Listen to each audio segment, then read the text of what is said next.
What up, it's your boy Dvrth back at it again with another video, and today we're talking about blame. Now, I'm not an avid manga reader. In fact, I probably read about one manga a year, and read may be too strong of a word. I would probably say I start a manga a year. And throughout my non-committal relationship with manga, there's been one that has piqued my interest the most, and that's Blame, which is a manga that came out in like 1980 something, I'm guessing, just off the top of my head. And it seems to fit right into that internet anxiety slot of anime and manga, which to be fair is right up my alley. I love that shit. It's Serial Experiments Lane, Ego Proxy, stuff like that. That's what it seems like it would fit very well in. However, after years of being suggested this manga, and after getting to it in like 4 years, it took me 4 years to get to this.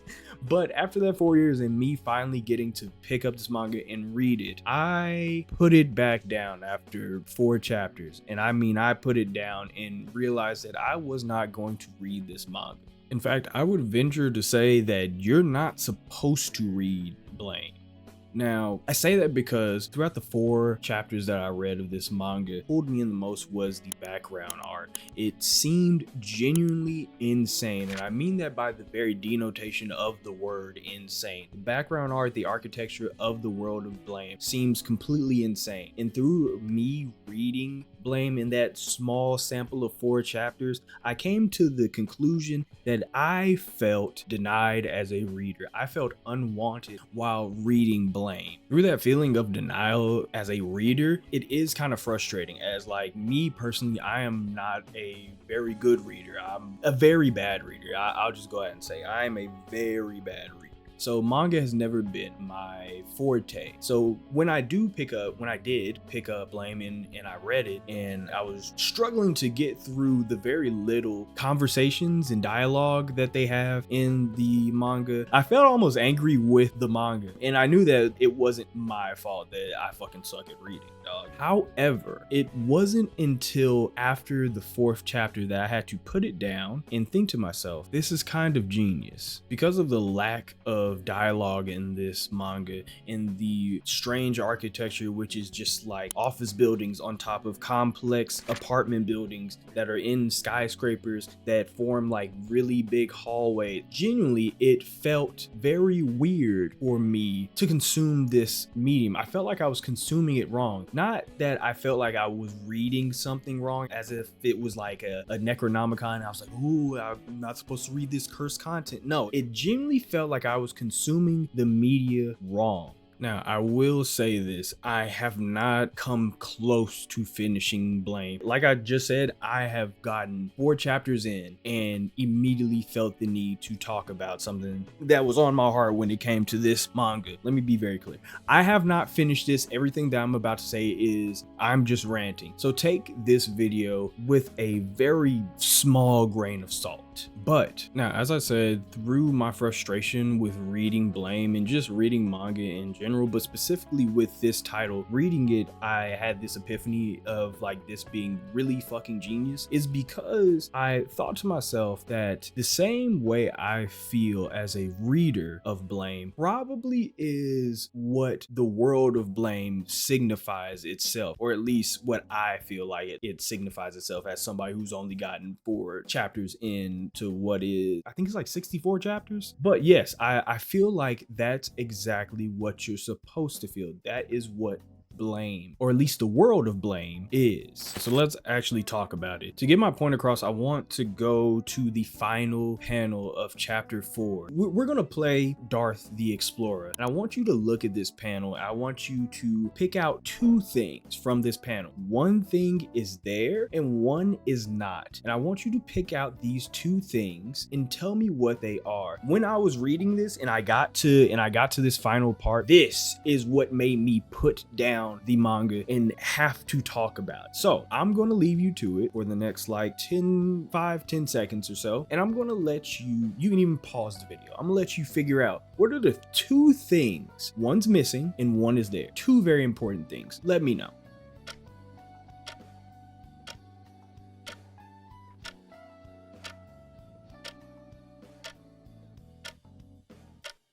Now, what you're looking at in this panel, while I understand that it is disorientating, and I know that there is a lot going on in this panel. If the first thing you guessed was sheets, ding ding ding, you're right, you win nothing. But what's the second thing? The thing that's not there. Now for this, I'll let you guess a little bit longer. I'll let you take this in. So pause the video, look at this panel, and you tell me what's not there.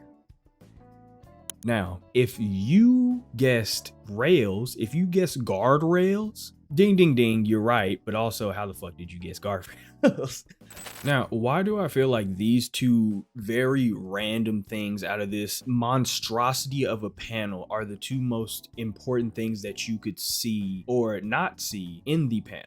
Now, I'm just going to go right out and say it, and this is going to be a bit of a rant, as most things on this channel are, but the reason why I feel like these two things are so important is that a lot of Blame lacks that human interaction, and I mean like a lot of Blame lacks human interaction. There is very little dialogue in this manga. There's not many people. In fact, I would venture to say, as somebody who hasn't read much of this manga already, there aren't people. In fact, I don't even know if our main character is a person or not, right? But let's get back on track with this panel.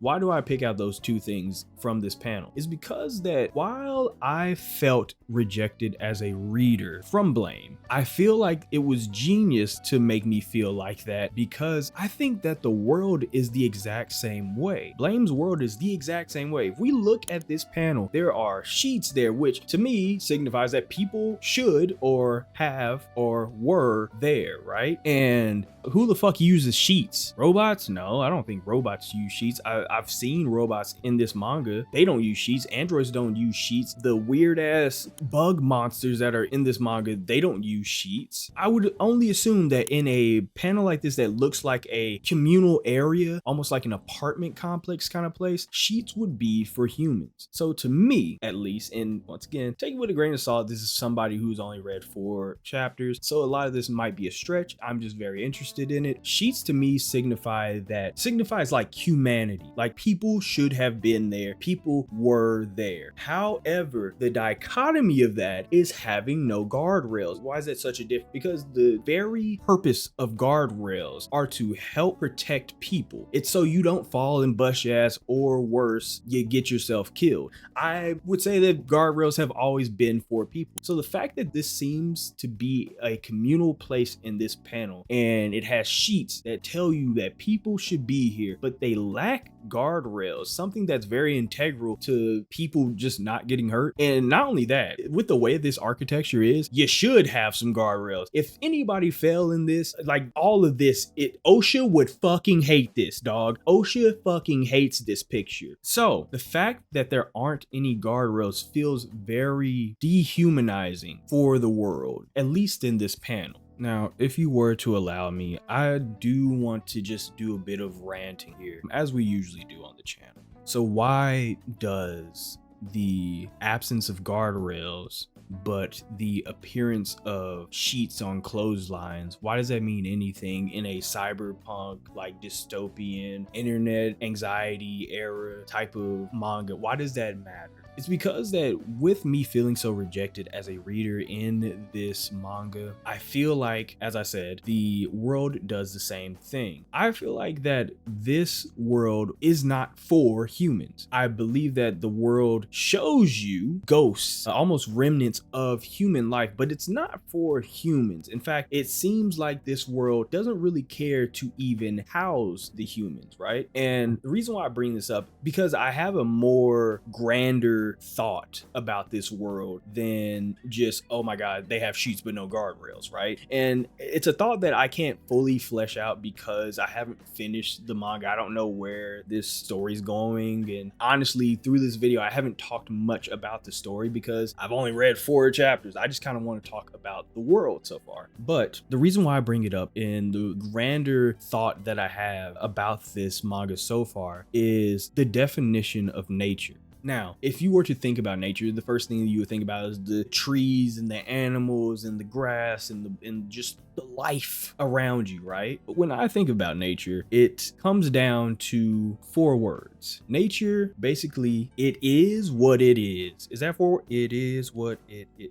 5 words, god damn it. Nature to me comes down to 5 words. It is what it is. And in this panel, that's what it is. This is nature. And if there's anything I know about nature is that it is persistent. It always will be. No matter what form you think that nature should take, it always is. And this to me, these long corridors, these complex apartment buildings on top of skyscrapers and all of that other shit that I just said, that is nature to this world, right? At least for now, I feel like what the manga is setting up is this idea that nature does not have to wait up for you. The fact that there are sheets there showing you that there are almost ghosts of human life there, but there are no guardrails showing you that humans probably shouldn't live there, especially for us as humans who believe everywhere we go should be somewhat catered to us, right? We go hiking in a forest and shit like that, and we expect there to be like a trail or a way for us to pass or get through that forest, mountain range or whatever it is. When in general, these forests, these mountain ranges and stuff like that are not for us. We traverse them, and whether we make it out of there alive or not is up to us. However, it's not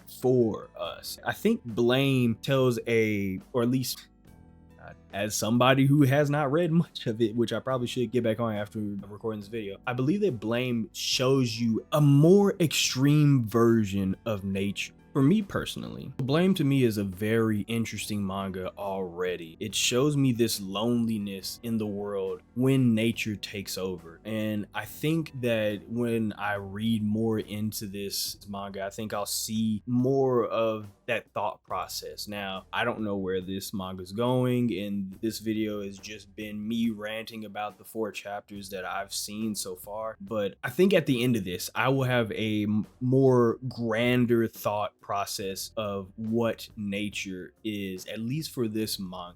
And I wanted to just come on here and just talk a little bit about what's been kind of ruminating in my mind after reading these first 4 chapters. So personally, real quick, before I sign off and all the other stuff, I have recorded my soiree into Blame. I've recorded my reaction to the first 4 chapters. And to be honest, it wasn't much. Like I said, there's not much dialogue in it. It's basically me just like staring at the architecture. Bruh. What is a watcher? Oh my god! What the fuck is going on? What is... Nah, okay. Just walking down endless fucking corridors of nothing. Like, genuinely, what are they in? I'm starting to believe that this is just the world that they live in. The world that... Because, like, look at this. Like, look at this. This is... What...